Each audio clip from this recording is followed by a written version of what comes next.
welcome back, or I suppose I should have said, welcome to the dojo. Here we are.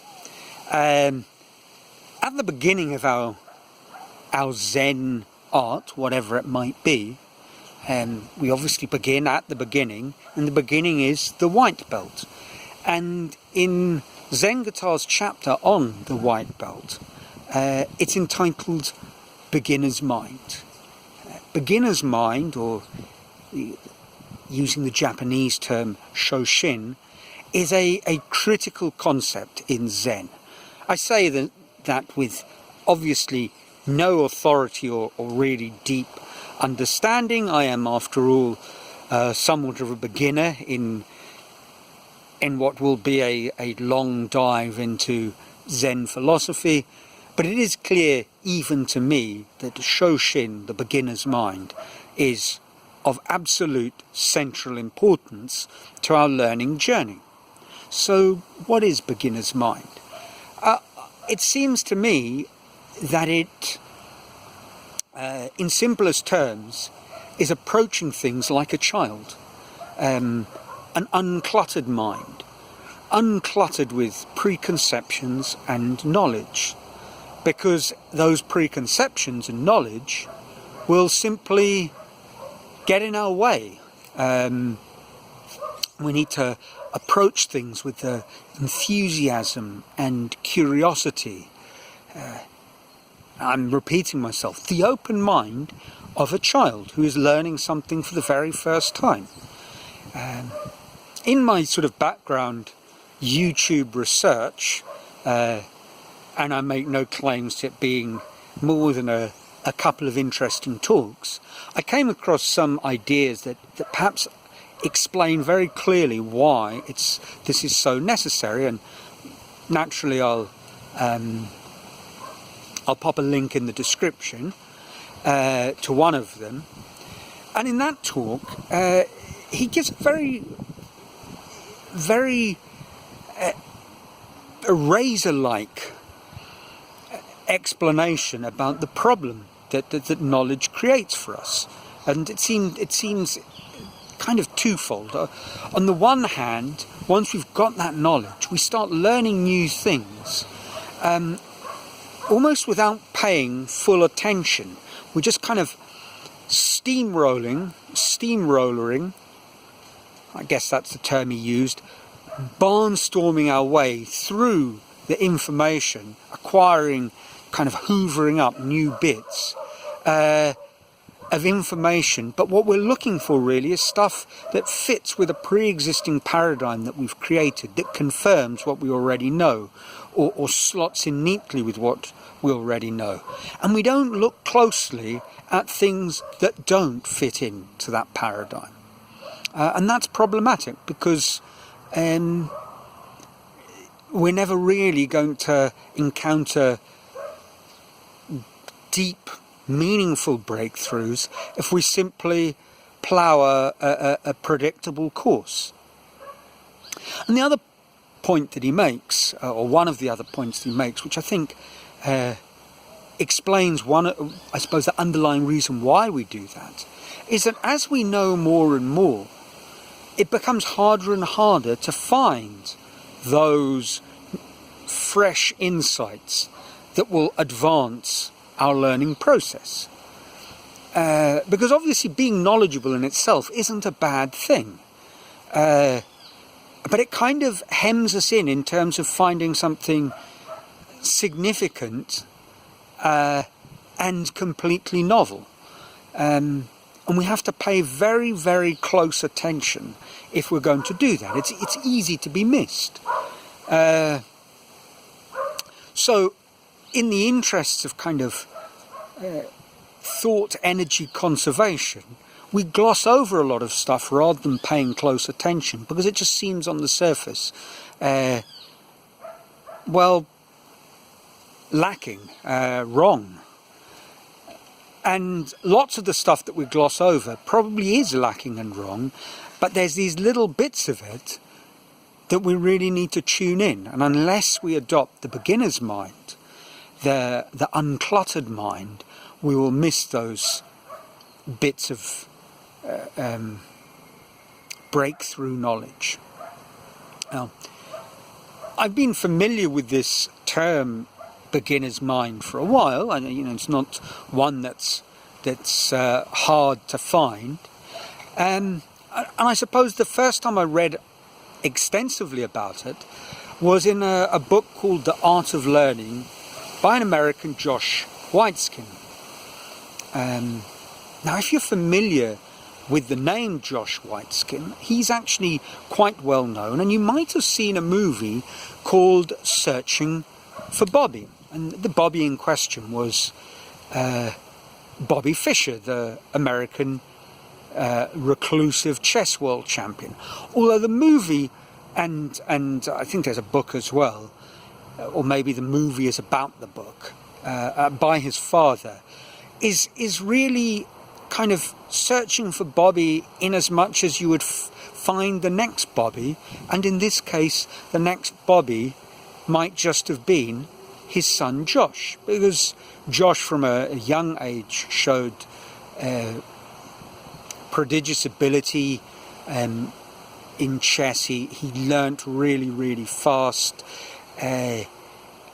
quickly excelled himself to the extent that he had, top trainers and was nationally ranked and became a junior champion many times over in the United States, and participated in World Junior Championships, and indeed in the Under-18 World Championship he found himself in the final round playing against a Russian, Peter Schwiedler, in a sort of winner-takes-all game. Although it wasn't a knockout event for those not familiar with chess tournaments, but it was the decisive match. And early on in that game, Peter offered him a draw, which he declined. He wanted to play not for a tie of world champion, but to be world champion outright, and that all or nothing result produced, well, not nothing, but he lost.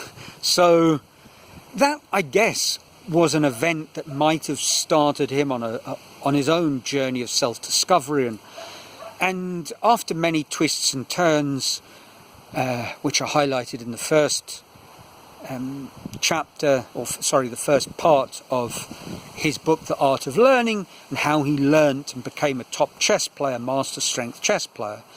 The second part of the book finds him on a new journey of discovery in a dojo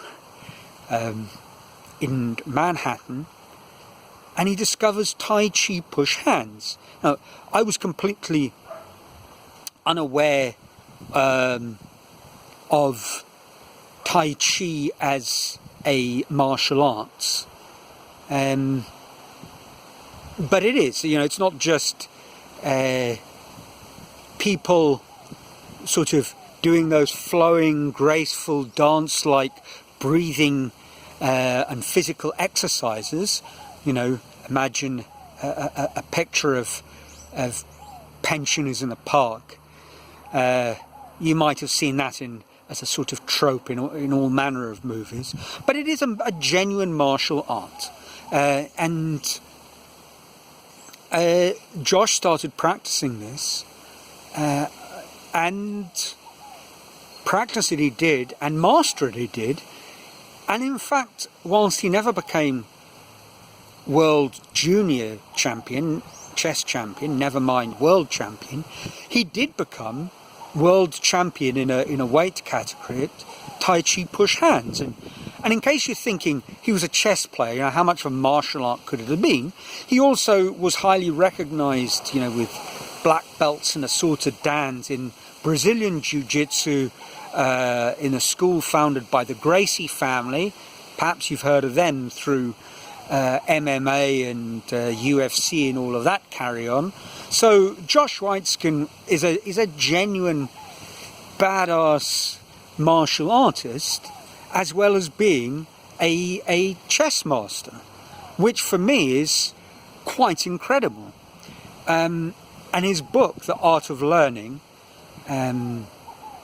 again I'll provide some links, is a fantastic read about how you actually go about learning if you're learning for mastery.